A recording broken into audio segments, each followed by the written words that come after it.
Please like, subscribe and share করুন আপনাদের channel. সুষ্ঠু চিকিৎসা পরিষেবায় বিশ্বাস ও ভরসার আর এক নাম বালাজি ডায়াগনস্টিক। পরিচ্ছন্ন পরিবেশ, দায়িত্বশীল ব্যবস্থাপনা ও অভিজ্ঞ চিকিৎসকদের উপস্থিতিতে এখানে ইসিজি, আলট্রাসোনোগ্রাফি, ইকোকার্ডিওগ্রাফি করা হয়।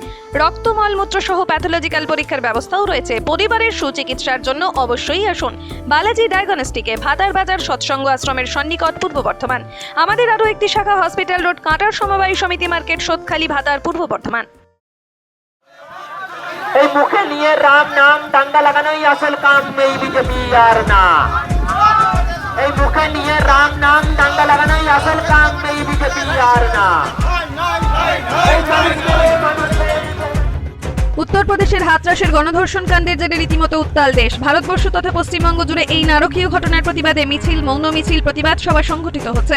অন্যদিকে কেন্দ্রীয় সরকারের বঞ্চনা, রাজ্যকে প্রাপ্য অর্থ না দেওয়া এবং কৃষক বিরোধী কৃষি বিলের প্রতিবাদে ভাতারের আমারুন ২ নম্বর অঞ্চল তৃণমূল কংগ্রেসের উদ্যোগে খেরুর গ্রাম শিবতলা থেকে খেরুর বাসস্ট্যান্ড পর্যন্ত ধিক্কার মিছিল অনুষ্ঠিত হয়। কয়েক হাজার মানুষ এই মিছিলে অংশগ্রহণ করেন। মিছিল শেষে পথসভা অনুষ্ঠিত হয়। ভাতার ব্লক যুব তৃণমূল কংগ্রেস নেতা সৌমেন্দু পশারি জানান, মহিলাদের উপর উত্তরপ্রদেশে বিজেপি সরকারের এই নির্মম অত্যাচারের বিরুদ্ধে তাঁদের প্রতিবাদ সত্য উদ্ঘাটন না হওয়া পর্যন্ত তাঁদের এই প্রতিবাদ মিছিল চলতে থাকবে। এদিনের অনুষ্ঠানে উপস্থিত ছিলেন ভাতারের বিধায়ক সুভাষ মণ্ডল, ভাতার পঞ্চায়েত সমিতির সভাপতি সুন্দরী মার্ডি, সহ সভাপতি সুমন্ত বন্দ্যোপাধ্যায়, মাহাচান্দা গ্রাম পঞ্চায়েতের প্রধান পার্বতী সরেন, ভাতার পঞ্চায়েত সমিতির কর্মাধ্যক্ষ রীতা দা, আমারুন ২ নম্বর গ্রাম পঞ্চায়েত প্রধান অজয় সিং, উপপ্রধান শেখ সহনওয়াজ, স্থানীয় তৃণমূল কংগ্রেস নেতা বিধান ঘোষ, বিপ্লব চক্রবর্তী, এলাকার অগণিত মানুষ।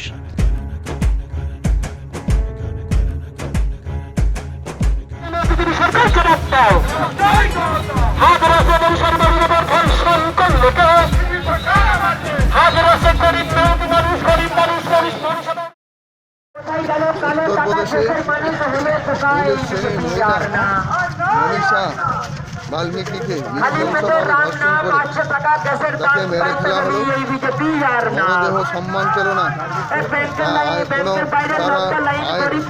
তার বিচার পেল না।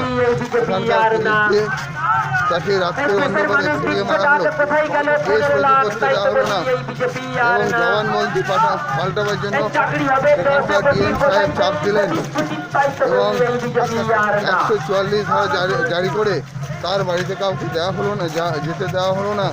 অপরদিকে সে আসামিদের নিয়ে 144 ধারা থাকা সত্ত্বেও মিটিং করা হলো, প্রতিবাদ সভা করা হলো এবং এইভাবে প্রতিমা মণ্ডলকে ডেরে কোবরায় তাদের নেতৃত্বে দিদিমণি যেখানে পাঠালেন তাদেরকে হেনস্থা করা হলো। প্রতিমা মণ্ডল একজন এসসি সম্প্রদায়ের জনপ্রতিনিধি, তাকে আক্রমণ করা হলো। একজন জনপ্রতিনিধিকে যদি আক্রমণ করা হয়, সাধারণ মানুষের কী অবস্থা সেটা ভাবতে হবে। তাই বিজেপি শাসিত কোনো রাজ্যে মানুষ শান্তিতে নেই, নিজের ধর্ম পালন করতে পারছে না এবং তারা বিভিন্ন সময়ে বাংলা সেখানকার মানুষকে নানাভাবে বিব্রত করছে। কিন্তু বাংলায় সমস্ত ধর্মের মানুষ থাকে, সমস্ত বর্ণের মানুষ থাকে, সকল ধর্ম বর্ণ মিলিয়ে এখানে সরকার চলে, মুখ্যমন্ত্রী সকলে এটাই বারে বারে প্রমাণ করেছে।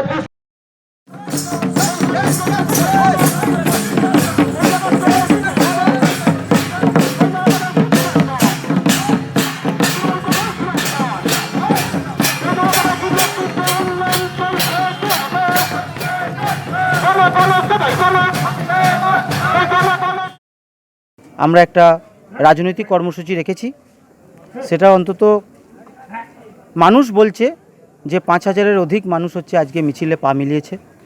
কেন্দ্র সরকারের বিরুদ্ধে আগেকার ব্রিটিশ আমলের যে নীলচাষ প্রথা ছিল, সেই প্রথাকে পরিচালন করার জন্য যে কৃষি বিল, সেই কৃষি প্রধান মানুষ আমরা, আমাদের বাড়ির পরিবার বাবা মারা কৃষি প্রধান, কৃষিকাজ করে খান, ক্ষেত মজুরের সংগ্রাম, আজকে কৃষকের সংগ্রাম আমাদের এখানে হয়েছে এবং বহু মানুষও পা মিলিয়েছেন।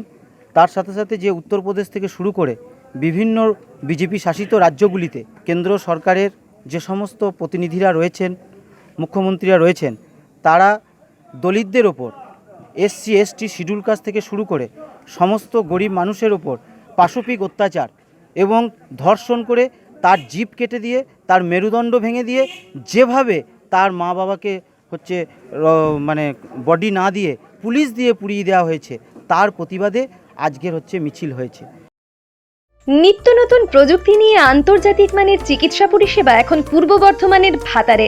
Ultrasonography, echocardiography, digital x-ray, 3 channel digital ECG, modern digital pathology চিকিৎসার জন্য আজই আসুন জাতীয় ও আন্তর্জাতিক পুরস্কারপ্রাপ্ত সংস্থা সেবালয় পলিক্লিনিক অ্যান্ড ডায়াগনস্টিক সেন্টারে, ভাতার বাজার, কদমতলা, পূর্ব বর্ধমান।